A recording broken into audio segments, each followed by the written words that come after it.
A. Smith. It was What's going on, y'all? back from his vacation. Such a pleasure to see you, as Good always. to see you, my brother. Let's dive right into it, because Yeah. there's really only one question, as I said, with the Lakers. It's not about can they make a deep playoff run in L.A.? Can they win a championship or not? These three guys, yes or no? Well, they can win a championship. I'm not going to pick them as my favorite. It's still going to be the Brooklyn Nets. A healthy Brooklyn Nets team, I think, is incredibly formidable, and that would definitely receive my edge. But I also think it's going to be interesting because it's something I'm going to elaborate more extensively on First Take about. I don't believe this season that Russell Westbrook will have ever faced more pressure than he's going to face this year. And I'm going to elaborate on that far more extensively, but considering where he's been, what he's been through, and what life has been like without the services of Kevin Durant as his teammate. Now to be in this position right here with LeBron James and Anthony Davis as your teammates, Russell Westbrook is going to be under immense pressure. Now, he don't give a damn. Kendrick Perkins will speak to that. He could care less. You understand what I'm saying? Don't think it's going to phase him. You understand? It's not going to phase him. He's going to go out there. He's going to go out there and do what he does. He's going to play the way he wants to play. But from the outside world, I'm saying the pressure is going to descend upon him. And you played with him in Oklahoma City. The one thing he doesn't have on his resume is a championship. How will that pressure affect a 32-year-old Russell Westbrook? Well, you know, the thing about Russ is that he don't give a damn, right? And that's a good thing in a way because, like I said, he's back in his hometown, so you know he's going to play with extra pride. And again, Greeny and Stephen A., he hasn't played with a big like Anthony Davis. Like a pick and roll with Russell Westbrook and Anthony Davis is dangerous for the NBA, especially if Anthony Davis decides to embrace playing the center position, being that role guy, that lob threat at the basket. Because I strongly believe that LeBron James, he's willing to take a back seat and be that third option type guy. I think we say that a lot about LeBron James, and I don't believe that. I don't believe that. And the reason why I don't believe that is because it's not about scoring. LeBron James doesn't care if somebody scores more than him. That's not what I'm trying to imply. But he's one of those guys who truly, truly believes, validly I might add, that he's the best decision maker on the floor. You don't find a situation where LeBron James is on the court and he thinks somebody makes better decisions and is a better exposer of mismatches than him. And because he feels that way, he'll say all the right things. And I'm not saying he's lying.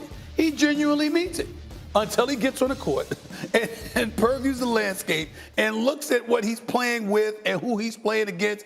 And he's like, yeah, I need to be the one to make this call. That's what I get from LeBron James. Well, let me challenge you on this one, Stephen A. Go back and look at when him and Rondo played together when they won it. We saw a lot of times LeBron would give the ball to Rondo and play off the ball a lot.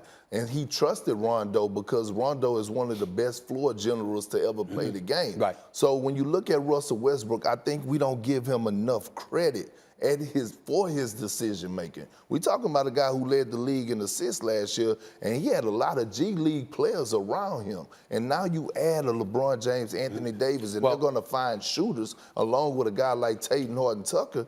He's going to flourish well. He's going to lead the league in assists again. When you're an astute basketball mind, Greeny, like my man Kendrick Perkins is, you can ultimately become a little bit slick, and you got to know what the hell you're talking about to pick it up, to catch him. Because Kendrick Perkins knows what I'm about to say.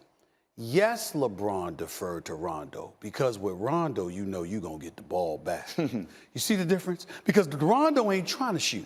You understand? Yeah. Rondo is literally looking to pass. So somebody like that is very easy for LeBron to defer to in terms of his decision-making because Rondo is brilliant. He's a basketball savant and what have you. But also he's a basketball savant who's not looking to shoot. He's absolutely looking to defer first, second, and third option before he even thinks about shooting in most situations. That's not Russell Westbrook. And Russell Westbrook, here's the thing that I think needs to be said in a positive way about Russell Westbrook. He's not selfish. The fact that people talk about him like, you know, like he's selfish. No, that's not him. He's dogged. He has a strong belief on himself. He ain't scared of a soul. You understand what I'm saying? This brother's a rough rider. Make no mistake about it. But he's also somebody that has a profound belief in himself And if he's not making the shot, he wants to be a facilitator of those shots. And what I'm saying is that's the difference between him and Rondo. Russell Westbrook will jack up shots. He doesn't need to be jacking up. LeBron has to come first. Then Davis is a 1A. Russell Westbrook should be after those two, but that doesn't mean that's what he'll do. Right. I'm going with Anthony Davis, and the reason why, because we saw it during their championship run. We saw Anthony Davis come off a wheel action all the way off a curl like he was Kyle Korver and shot a three-point and yelled Kobe. So I know, right? We watched LeBron James defer to Kyrie Irving and say, T. Lou, scratch that, draw the play up for him. So, look, Russell Westbrook knows too. Anthony Davis is the go-to guy. Okay, there's one more person who is dying to get in on this conversation. Oh, there you go. He is the big swagoo Marcus. What does he want, man? This is my first day back in about a week. I got to see Big Perk and Marcus Spears, both of them. I'm glad you said this your first day back. Where the hell you been, man? You got a nice tan, too. You been tanning? You been on the beach with your toes out? I am entitled to get a few days off. That is a rarity. That is number one. And number two, to answer the question directly, I took my daughters to Disney World. I was at Disney World for the last very nice. So. All right, Marcus, the same question to you. Can't you see the tan? I was baking in the Florida sun. No one loves basketball more than Marcus does. These three guys, Anthony Davis, LeBron James, and Russell Westbrook. Simple question. Do they win the championship next year, Marcus? Yeah, they win the championship, and it's because they morph. Stephen A. and Perk, Big Perk, know this game inside and out. They aficionados, but I believe, this is my belief, I believe the mentality will morph for them to win a championship. We're not talking about basketball skill. We all know all three of these guys are dynamic players, probably going to end the top 50 players in the league to ever play. But when you think about where they are in their careers, what we've seen over time in the NBA, mentally, they will get this figured out. It took a while. Remember this, fellas. It took a while for the championship season in the bubble for LeBron and that team and AD to figure out who they were, find that identity. I believe the same will hold true this year. And look, for basketball, we need the Lakers against the Brooklyn Nets in the championship. It was great to see Giannis get a championship. It was great to see that process work through the draft. I want to see this damn game in the NBA Finals because I'm going, and Stephen A. going to buy my ticket. Well, actually, you know what? I wouldn't mind buying you a ticket, even though last time I checked, you're making some decent paper. You can buy your own ticket. But I will say this to you. We definitely want to see that matchup. And the one thing that I think that we have to give credit where credit is due. Remember, the reason why the Brooklyn Nets, in a lot of people's eyes, didn't win the championship this year is because of injury. Nobody believes that Milwaukee would have beat them if they stayed healthy. And so here's the deal. The level of selflessness that James Harden and Kyrie Irving both put forth last year in terms of when they were on the court, their willingness to defer to one another, to pass the basketball. I saw ball movement on that offense with Kyrie and with James Harden that they're not getting enough credit for. So if they were to get to the finals next year, please understand that these brothers are going to be ready. And I'm telling you right now, I think Brooklyn's the kind of team, they don't just want to win the chip. They want LeBron up in there to beat for the championship. And that's what's going to make that matchup so not special. only that, I got 30 seconds here. How bad do you think that Kevin Durant and Russell Westbrook want to play against each other in the final? Oh, they want to compete for sure. And KD wanted bad. I can't say that about James Harden and Kyrie Irving for the simple fact, listen to this, Stephen A. James Harden entered, he wanted to be part of Team USA. And then he took his name out. Next thing you know, he's back on the worldwide tour with Lil Baby. That's not a mental focus of wanting to win a championship. It's off-season. No, same thing happened last offseason. He came in out of shape and he pulled his hamstring. Oh, I don't think he's going to be out of shape. That's number one. And number two, you keep forgetting, who want to go up against LeBron more than Kyrie? Y'all must have forgot. You keep forgetting. Who want to go against Kyrie more than LeBron? Steven Hey, saying but give LeBron. that credit on the other side. Give that credit on the other side, too. I agree with you. Them guys going to be ready. But you don't think the Lakers and their mentality are going to be ready, too? Well, I think that's why I'm not we need questioning it. I'm not questioning the mentality of the Los Angeles Lakers. And any team with LeBron, I'll give a mental edge because they're going to be focused and disciplined. But does that mean you're going to hit some jump shots? Because Brooklyn going to hit some jump shots. And they're going to hit free throws. And they're going to hit free throws. LeBron and Westbrook. I did want to start with you. Just how this deal came together. Was Wendy and I were talking earlier. You have to believe that LeBron and AD are consulted. Everyone is sort of in on this thing, and the entire organization felt good about it. How did this thing come together?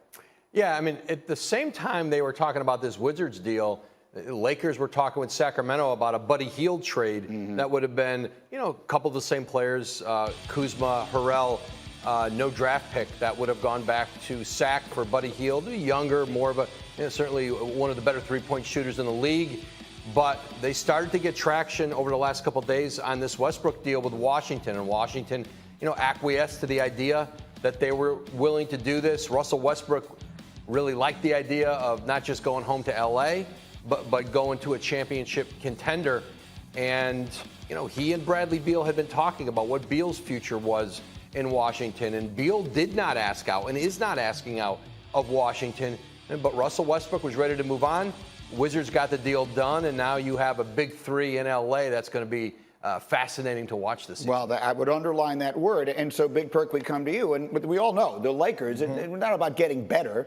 It's about can they or can they not win a championship. So I'm asking you, LeBron James, Anthony Davis, Russell Westbrook, can that big three win the championship next year? Granny, listen, asking me that question is like asking me, am I going to finish my plate of food? And the answer is hell yeah. Look, when you have a guy like Russell Westbrook and LeBron James on the same team, they weighs heavy on you, right? Two of the most polarizing players to ever play the game of basketball. And then you add an Anthony Davis, right? Anthony Davis that's healthy, one of the most generational talents at the power forward position that we have ever seen. Russell Westbrook has never played with a big like Anthony Davis. Good luck to try to stop that pick and roll with Russell Westbrook and Anthony Davis. And by the way, LeBron James need Russell Westbrook for the simple fact that he's getting up in age. Russell Westbrook is still 32, which means he's still in his prime. I see them getting out in transition. I see them posting up. I see them coming out of the West. I actually see them winning the title. Winning the championship, says Kendrick Perkins, with a lot of work still to do on the roster. But how do you see them playing?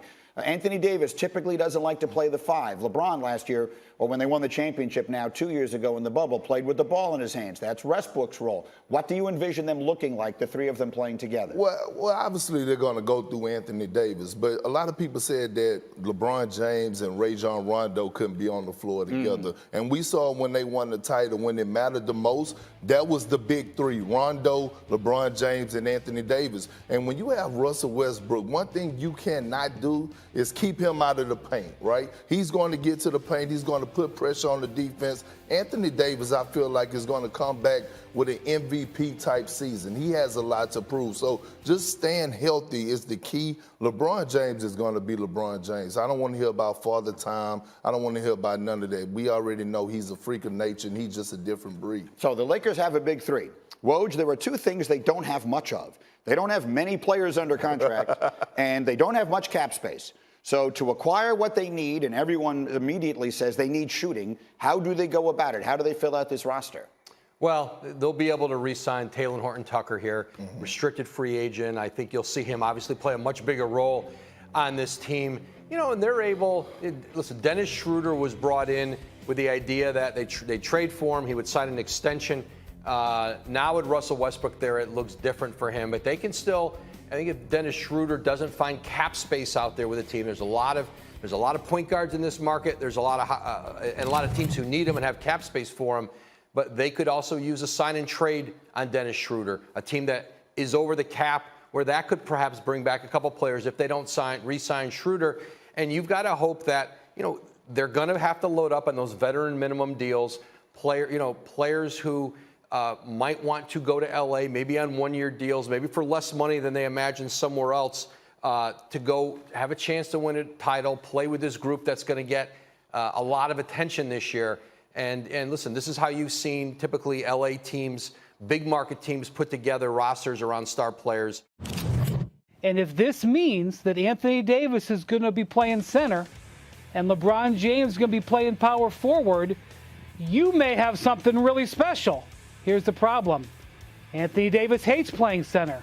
LeBron James avoids power forward like crazy. So if you're really going to have to wait and see what the Lakers do to fill out the rest of their roster. And frankly, I want to hear from Anthony Davis and LeBron James, who had to be consulted on this, on how they intend to play alongside Russell Westbrook, because the formula is there. I just don't know if they're going to be comfortable. Well, and as we sit and consider, they only have 5 players under contract as we speak, as Woj and I discussed off the top here, and it seems pretty clear. They desperately need shooting, yes? Absolutely. So if those guys are going to play big, it opens up wing positions. They also have to re-sign their own guys, Alex Caruso and Taylor Horton-Tucker. But they've already got $120 million on their payroll just with those 3 guys.